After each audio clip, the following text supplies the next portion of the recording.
Olá pessoal, saudações! Chegamos então ao 10º e último vídeo da nossa série Arquitetura do Caos, na qual a gente construiu reflexões sobre o fenômeno das guerras híbridas. Na sequência dos vídeos, nós seguimos uma linha no tempo que nos permitiu olhar para essa nova estratégia de tomada de poder por procuração sob uma perspectiva genealógica.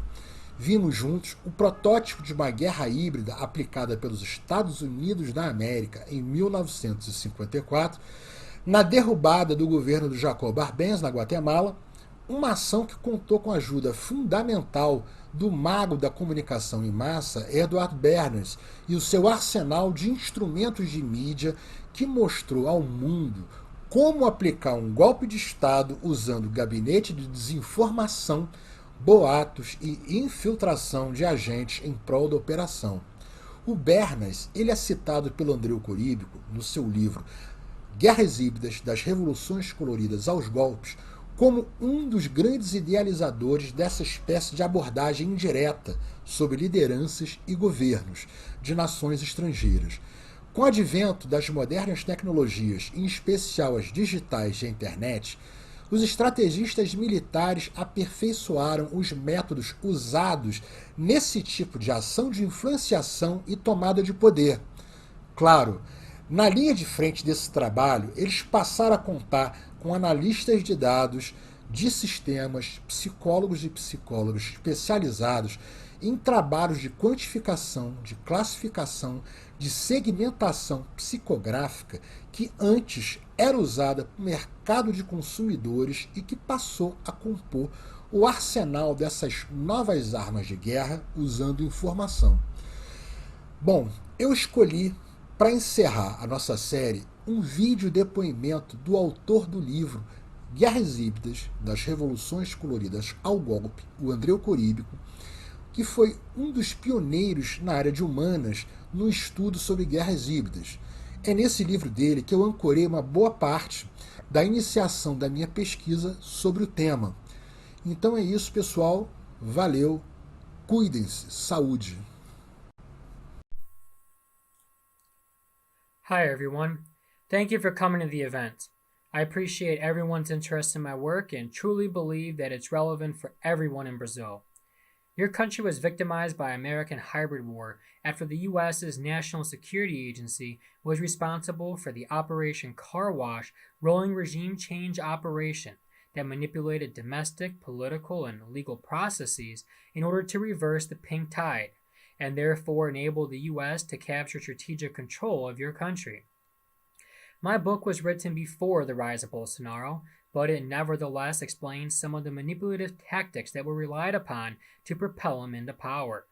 Pre-existing identity conflicts within your country, principally its historic divisions between the left and right wings, were masterfully exploited to this end, with the global perception management campaign entering into full swing in order to sway people's views against the previous government. This infowar was driven by the details that were publicized as part of Operation Car Wash and intended to justify a sweeping regime change that discredited Brazil's main political forces and therefore paved the way for a so-called dark horse candidate to emerge. The population had to first be preconditioned into accepting this profound change, however, which is why the process took several years to play out. During that time, the atmosphere was very tense and politicized, with anti-government protests serving to make it seem like the vast majority of the population was behind this purge.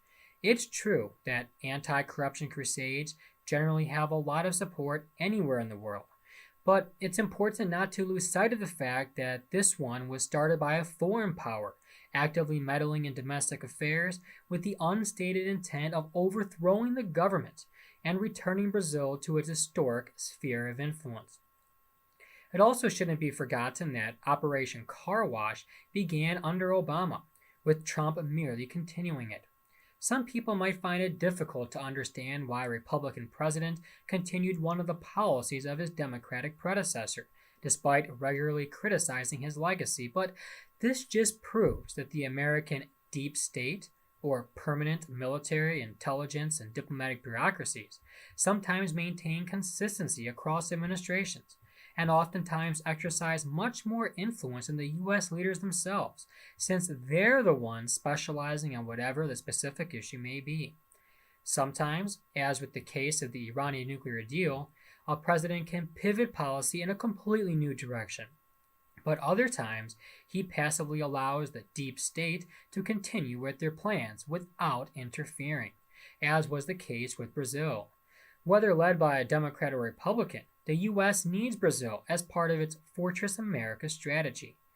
That vision is simple enough to understand, and it's that the U.S. wants to restore its influence over the entire Western Hemisphere in order to both have a reserve of natural and human resources for countering China in the new Cold War, and also to possibly retreat to, in the worst-case scenario, of losing a lot of its influence in the Eastern Hemisphere throughout the course of this global competition. Waging hybrid war against Brazil and purging its top political leaders from power was meant to facilitate Bolsonaro's emergence as the dark horse who would help fulfill this strategy more than anyone else realistically could. That said, just as hybrid war led to his rise, it could also lead to his downfall, as many of these same informational and organizational tactics, specifically only the peaceful ones, could be used against his government by grassroots civil society activists to weaken it, albeit doing so on their own initiative and without any foreign backing, of course. It's for these reasons why my book is relevant for Brazilians. It should put the political events of the past few years into a larger context and help explain how and why the rolling regime change process succeeded. My work provides a new prism through which one can better understand everything, both retroactively and proactively, providing a vision of the future where responsible informational and organizational tactics can help affect real political change in the future. It's my belief that while some of the consequences of Operation Car Wash might be irreversible, others aren't, namely the overall direction of Brazil turning into a neoliberal vassal of the U.S. It's therefore of the utmost importance to understand how your country got to this point, since one can then work on reverse engineering some of the dynamics through responsible and realistic means. Thank you.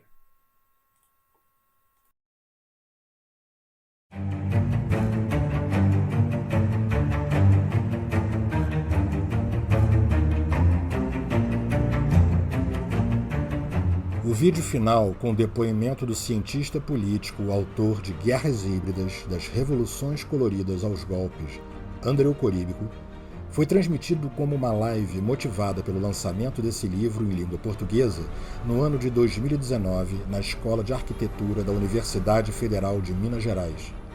Esse lançamento foi uma ação da editora Expressão Popular que contou com a parceria entre o Grupo de Pesquisa Indisciplinar, o jornal Brasil de Fato e diversos sindicatos.